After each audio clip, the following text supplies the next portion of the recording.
नमस्ते दोस्तों, मैं ईश्वर ज्योति आज की बात में आप सबका स्वागत करती हूँ।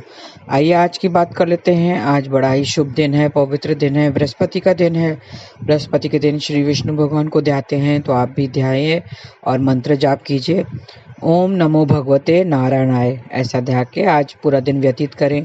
मैं वास्तु से शुरू करूँगी, उसके बाद में आज की खास बात, आज नवरात्रि, चैत्र नवरात्रि के तीसरे दिन के बारे में हम वर्णन करेंगे और उसके बाद कृष्ण कथा में थोड़ा सा ज्ञान लेने की कोशिश करेंगे। तो अंत तक मेरे वीडियो में, ऑडियो में बने रहिए। वास्तु की बात करें तो पूजा के दौरान मुख पूर्व या उत्तर में होना चाहिए। अपना मुख पूर्व या उत्तर में होना चाहिए। पूर्व दिशा में मुख करना सबसे श्रेष्ठ माना जाता है। पूर्व दिशा शक्ति और शौर्य का प्रतीक है। इससे ज्ञान प्राप्ति के लिए अच्छा माना जाता है और हमारे भीतर क्षमता, सामर्थ्य का संचार होता है। तो अपना मुख हमेशा पूर्व या उत्तर की तरफ होना चाहिए। ये थी वास्तु की बातें। आज तृतीय तिथि आज दोपहर बाद 3:04 तक रहेगी।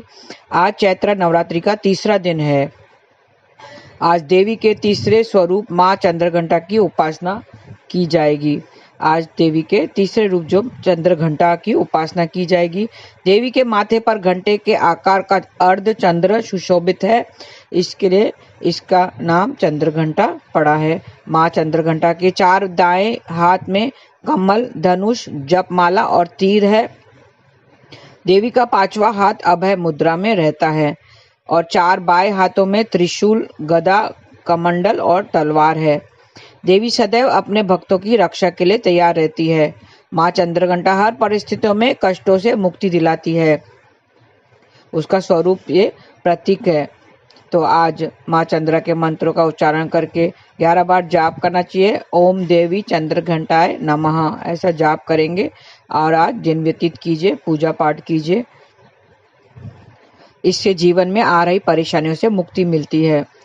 ओम ऐं ह्रीं क्लीं चामुंडाय विचे, ये नवार मंत्र है जो आपको याद रखना है और नौवीं दिन ये जो है ये नवार मंत्र आपको जाप करना है। ओम ऐं ह्रीं क्लीं चामुंडाय विचे, इसको बार बार इसको आपको जाप करना है। इस मंत्र का वैसे पूर्णाक्षर 1,00,000 जप होता है, तो आप अपनी क्षमता से आप कर सकते हैं। चैत्र शुक्ल पक्ष से लेकर अष्टमी तक साधक 1,00,000 मंत्र जाप करेंगे तो उसके सब मनोकामना पूर्ण होगी। नवरात्र की पंचमी 13 अप्रैल को और अष्टमी 16 अप्रैल को है। मतलब 13 अप्रैल से 16 अप्रैल तक आपको ये जाप करना है, तो इसका फल मिलेगा। और 10 ब्राह्मणों को भोजन कराना चाहिए। 13 से 16 अप्रैल तक 1,00,000 मंत्र का जाप करना चाहिए। 25,000 मंत्र रोज जपना है। ये आपको करना है। आपको मनोरथ सिद्ध करना है, मनोकामना पूर्ण करनी है, तो ये आपको करना है। और ये मंत्र के साथ में आप अपना जो मन चाहा वो पूरा कर सकते हैं। कुश के आसन पर बैठकर उत्तर मुखी होकर मंत्र जाप करना है। आज से कल भोर 4:29 तक आयुष्मान योग रहेगा। आज से कल भोर 4:29 तक आयुष्मान योग रहेगा। इससे किया कार्य जीवन भर सुख देने वाला होता है। जैसे हम आशीर्वाद देते हैं आयुष्मान भव, मतलब लंबी उम्र की आशीर्वाद देते हैं, तो उसी तरह जो भी हम कार्य करेंगे वो जीवन भर सुख देने वाला होता है। आज देर रात 1:38 तक कृत्तिका नक्षत्र रहेगा। कृत्तिका तीसरा नक्षत्र है और इसका मेष और वृष राशि पर प्रभाव पड़ता है। कृत्तिका नक्षत्र अग्नि तत्व का प्रतीक भी है, जिसका स्वामी सूर्य देव है। तो आज सूर्य देव की ऊर्जा लीजिए, उसको अर्घ दीजिए। मैंने विधि बताई है वैसे, और मंत्र जाप करके ओम ग्रहणी सूर्याय नमः ऐसा 3 बार आप मंत्र जाप कीजिए। फिर गायत्री मंत्र जाप कीजिए। सूर्य गायत्री मंत्र भी जाप कर सकते हैं। और कृत्तिका नक्षत्र के दौरान सूर्य देव की उपासना भी करनी है। गायत्री मंत्र का पाठ करना भी लाभदायक सिद्ध होता है। इसमें गायत्री मंत्र आप जरूर पढ़ें। ये बुद्धिमान और तेजस्वी बनाता है। ये लोग रचनात्मक कार्यों में रुचि रखने वाले होते हैं और इसका संबंध गूलर के पेड़ से बताया गया है। तो आज के दिन गूलर के पेड़ की उपासना करनी चाहिए, उससे किसी प्रकार का नुकसान नहीं पहुंचाना चाहिए। चैत्र शुक्ल पक्ष की तृतीय को गणगौर का त्योहार भी मनाया जाता है। ये त्योहार विशेष तौर पर राजस्थान में मनाया जाता है। तो ये त्योहार होली के दूसरे दिन से लेकर 16 दिन तक मनाया जाता है। चैत्र शुक्ल की तृतीय को घनघोर के साथ ये पूर्ण होता है। और आज मत्स्य जयंती भी है। आज की खास बात है कि आज मत्स्य जयंती भी है। आज ही के दिन भगवान विष्णु ने मत्स्य अवतार लिया था। तो आज विशेषकर विष्णु भगवान को ध्याना है और उनकी पूजा आराधना करनी है। मैंने बताया आज गुरुवार भी है और विष्णु भगवान का दिन भी है, तो आप ओम नमो भगवते नारायण करके जाप करेंगे तो आपका सब सुख समृद्धि आपको मिलेगी। तो ये थी आज की बात। और कृष्ण कथा में हम थोड़ा सा ज्ञान लेने की कोशिश करेंगे। ध्यान से सुन लें। ईश्वर का हम पर अनकंडीशनल प्रेम होता है। अनकंडीशनल मतलब सदा ही रहने वाला, और उसमें कुछ कंडीशन नहीं होती है। ऐसा प्रेम किसी ने किसी से नहीं, कोई किसी नहीं कर सकता। कोई किसी से इतना प्रेम नहीं कर सकता है। ईश्वर का प्रेम ही असली प्रेम है। असली चीज असली होती है और नकली चीज नकली होती है। जब असली होती है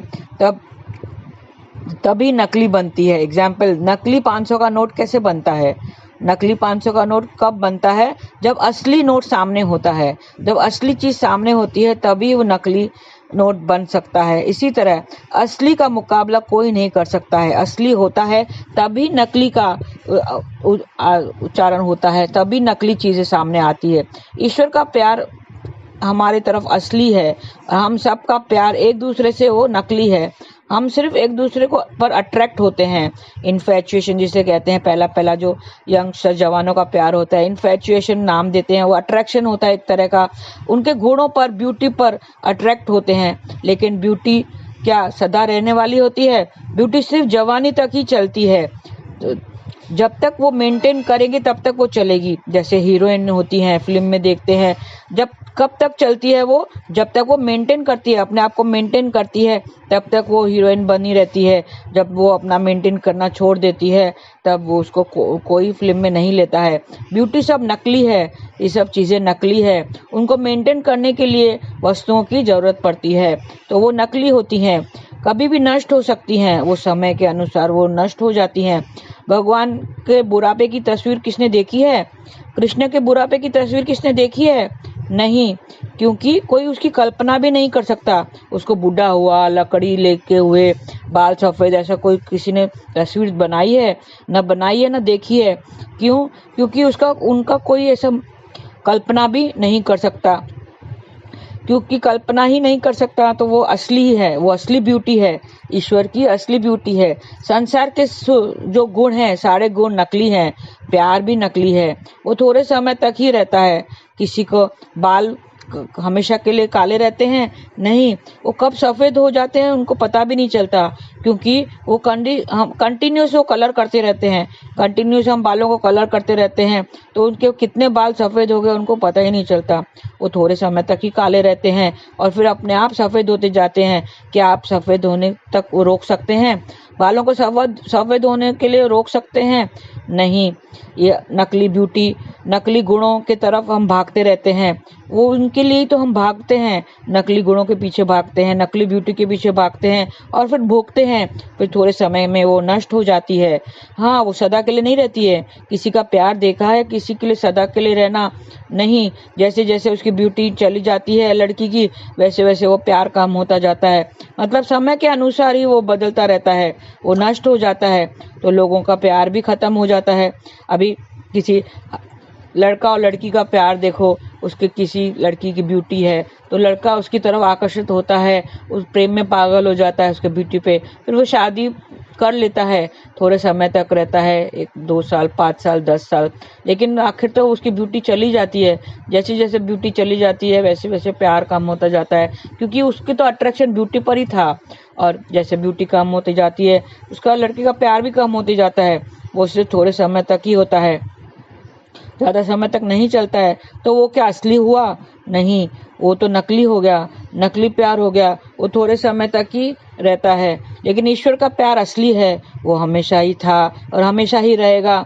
और वो कहते हैं ना कि तुम कैसे भी हो, वो कहता है उसने गीता में कहा है कि तुम कैसे भी हो, कितने भी पापी हो, कितने भी अपराध किए हो, मैं तुम्हें माफ कर दूंगा, मैं तुम्हारे सारे कष्टों को काट दूंगा, सारे पापों को नाश कर दूंगा। तुम सिर्फ मेरी तरफ एक कदम बढ़ाओ, तुम सिर्फ मेरी तरफ एक कदम बढ़ाओ, मैं तुम्हारी तरफ दौड़ कर आऊंगा। इसने गीता ने कहा है, क्योंकि वो हमें प्रेम करता है, उसका प्रेम ही असली प्रेम है, और ईश्वर का प्रेम ही वास्तव में असली प्रेम है। सांसारिक प्रेम तो सारे नकली हैं, सारी चीजें नकली हैं। हम बेकार में इन चीजों के पीछे भागते हैं, चाहे वो किसी चीज की हो, वस्तु की हो, या इंसान की तरफ हो, वो सब प्रेम नकली है। वो वक्त के साथ मिट जाएगा। फिर तुम क्या करोगे? फिर कुछ कर नहीं सकते, रोते पिटते रहते हो। इसके लिए ईश्वर का नाम जाप करो। हरे कृष्ण कृष्ण कृष्ण हरे हरे, हरे राम राम राम हरे हरे।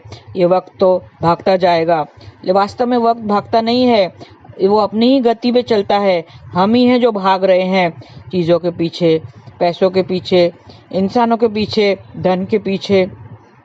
हम ही भाग रहे हैं जिसकी कोई मंजिल नहीं है। ये हमें समझना चाहिए, ये बात हमें समझनी चाहिए कि जिसकी कोई मंजिल नहीं है उसके पीछे हम भाग रहे हैं, पागलों की तरह भाग रहे हैं।